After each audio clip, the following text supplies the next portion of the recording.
West halftime. Fascinating first half in San Francisco. Steph Curry had 21 in the first quarter, none in the second. It's the Celtics by 2. Jalen Rose, Michael Wilbon, Stephen A. Smith, and Magic Johnson. We'll start with you. Impressions on the first half.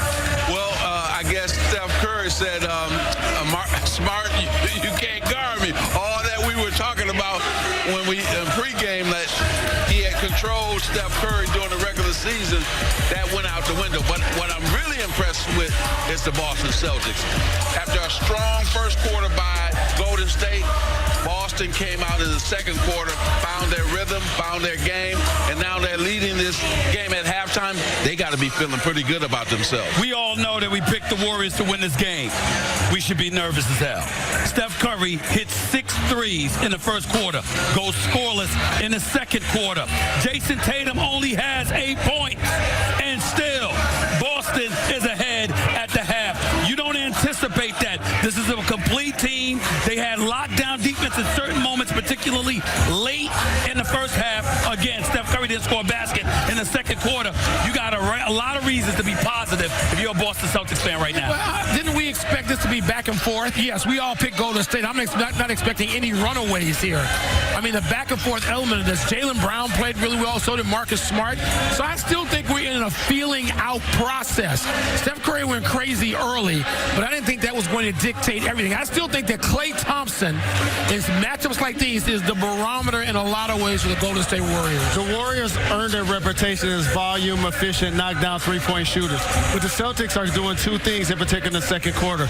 Taking away the layups and keeping them off the free throw line. Making them play through a 5-man defense each time. That's what got them back in the game and got them the lead. I saw a lot of Warrior players grabbing on their shorts. Looked like that fatigue that I had talked about. You had to watch out when you've been off that long. Will there be fatigue? And I'm seeing a little bit of that, especially in the second quarter. Yeah, maybe in the second half, though, the fresher legs will wind up being an advantage. Also worth noting, Steph Curry has 3 fouls in that first half. He picked up that late, and he was not happy about the call at all. Jason Tatum, Celtics, they were down as many as 10. They're up 2 at the break. They've got to be feeling good about themselves. It's halftime, Game 1 on ABC. I got my own show in the morning on First Take. Y'all might have heard of that. And I got to tell you something. I specifically didn't say it because I was saving it for this set right here. I got something to say, okay? If Steph Curry and the Golden State Warriors win this series, they're going back-to-back. They're winning the next 2. Steph Curry will surpass LeBron James with 5 rings.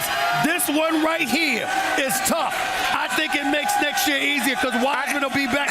I'm going there. I'm going there. The Golden State Warriors win the next 2 and 3.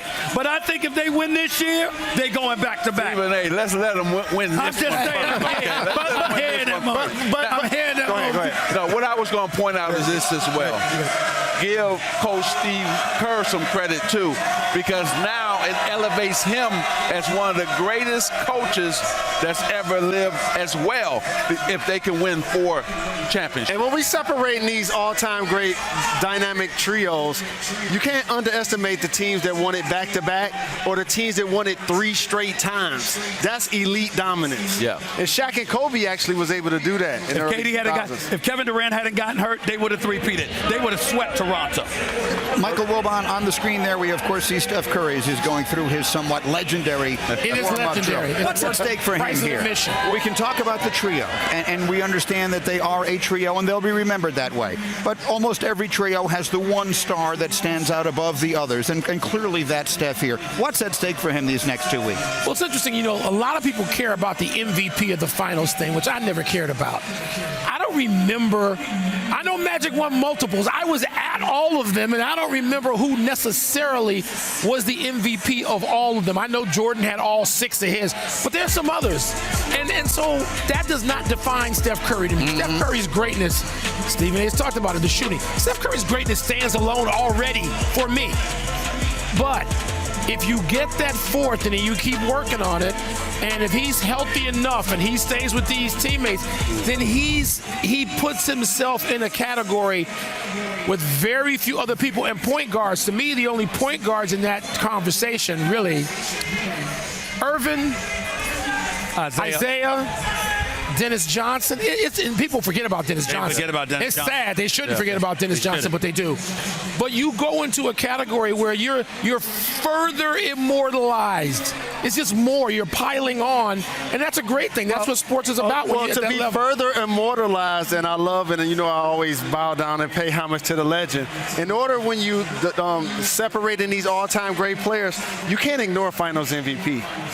Okay. You just can't do it. If they win the championship this year, and Draymond Green, for example, is the MVP, that's not going to necessarily be the legacy boost for Steph individually above some of the all-time great players who have actually accomplished that. I'm not talking about this man, but I need to tell, without mentioning their names, on a few Hall of Famers.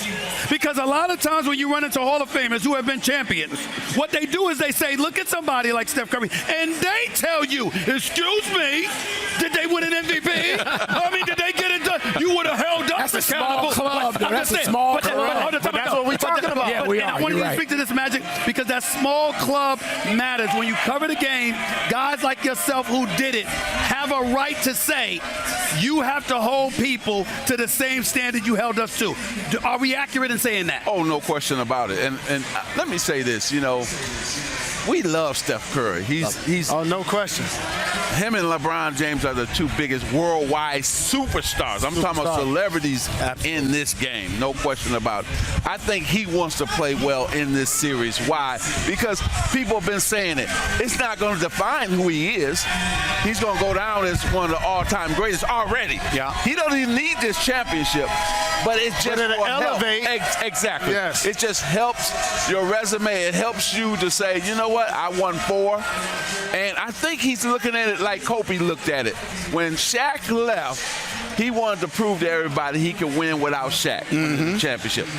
Steph is doing the same thing. Okay, KD, you left, but I'm going to show everybody I can still win a championship without you. The historical implications of this series. The Warriors, we know they're trying to win their 4th title in this little era here. But the Celtics are trying to win their 18th NBA championship all time, and that might be significant to the gentleman seated on the right.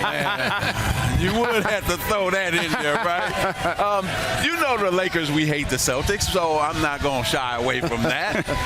But you know what? I think both franchises are chasing history like you talked about in different ways, and that's what makes this series so intriguing and so great, is because Steph wants to join, in that 4 championship. He wants to get up there with the other individuals who have 4 NBA championships. The Celtics, of course, want to be the #1 franchise again with the most NBA championships, and that's why it's so great. And I think that's why America is going to fall in love with this series, because it's going to be awesome. For me, what hits me, Magic, fella, and the rest of you guys, is this. When I think about the Boston Celtics, I got 2 train of thoughts about Boston. When I think about Boston, I'm thinking about the fact that if this team wins the championship, how it just continues to elevate what we witnessed in the Eastern Conference this year. Yeah. Brooklyn's coming back. Milwaukee's going to be there. Philadelphia's going to be nothing to sneeze at with Embiid. And if they learn how to win, then obviously Chris Middleton will be coming back to Milwaukee. And so we'll see something special. Remember how epic that series was between Boston and Milwaukee. If Golden State wins, they're the Goliath everyone is shooting for. And that makes basketball that much better. I'm a New York Yankees fan and unapologetic about it. When you're that giant and everybody's shooting for you, everybody's gunning for you, that makes it even better. That's why my answer, Stephen A., is the Golden State Warriors. Because a New Yorker like yourself, you get to root for the Yankees. Magic is the Los Angeles Lakers. So many people that love the Boston Celtics. But this is special for the Golden State Warriors. If they're able to win the championship, they're able to put up a level of high scores that their franchise has not been able to achieve. And individual greatness gets elevated with the Splash Brothers and Draymond Green as a trio. This is only like the 3rd time ever that 2 original franchises have played for a championship in the NBA. Happens in the NHL. We talk about the original 6 all the time. These are 2 original franchises, the Warriors, and the Celtics. The Celtics, this is amazing. They're 17-4 in the championship round. Only 4 times they've ever lost, and you start thinking about that. And here, as tough as the Eastern Conference is, that's a great point, Stephen, that you made. With Milwaukee, we expect Brooklyn to show up at some point. I think we do. In Philadelphia, if Joel Embiid, they can keep him surrounded. It looks great. But if a young team with that kind of skill at that many positions, that athletic, if they win one, they can be on a roll. If somebody doesn't stop them, and Golden State is that team to stop them, we could be looking at them being really like the Celtics, where they go 3 or 4 times themselves if they don't get stopped early on, meaning now. So maybe we're watching the potential of a dynasty in the Warriors, or maybe a dynasty in the making with these young Celtics, Magic. Well, I like them. I like the Celtics because I think they know who they are. And also, too, I think Miami, Milwaukee prepared them for this series.